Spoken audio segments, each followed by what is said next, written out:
Let us consider two important factors, the two poles of the creation of art. The artist on the one hand, and on the other, the spectator, who later becomes the posterity. To all appearances, the artist acts like a mediumistic being who, from the labyrinth beyond time and space, seeks his way out to a clearing. If we give the attributes of a medium to the artist, we must then deny him the state of consciousness on the aesthetic plane about what he is doing or why he is doing it. All its decisions in the artistic execution of the work rest with pure intuition and cannot be translated into a self-analysis spoken of or written or even thought out. T.S. Eliot, in his essay on tradition and individual talent, writes, "The more perfect the artist, the more completely separate in him will be the man who suffers and the mind which creates. The more perfectly will the mind digest and transmute the passions which are its material." Millions of artists create. Only a few thousands are discussed or accepted by the spectator, and many less again are consecrated by posterity.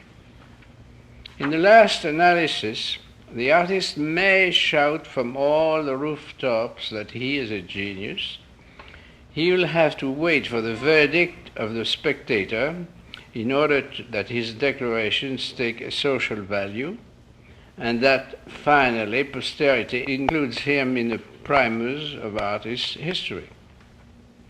I know that this statement will not meet with the approval of many artists who refuse this mediumistic role and insist on the validity of their awareness in the creative act.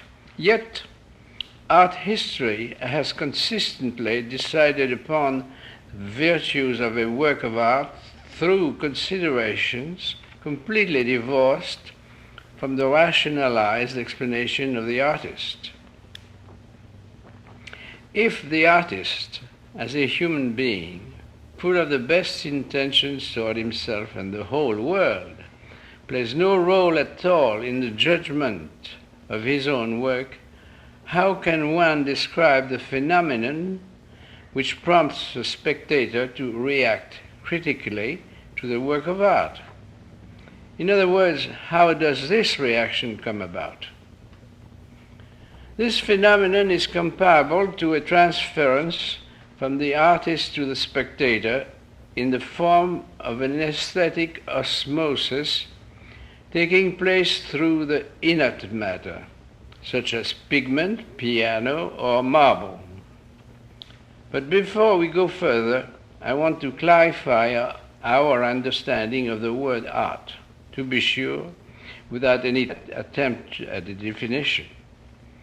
What I have in mind is that art may be bad, good, or indifferent, but whatever adjective is used, we must call it art. And bad art is still art, in the same way that a bad emotion is still an emotion.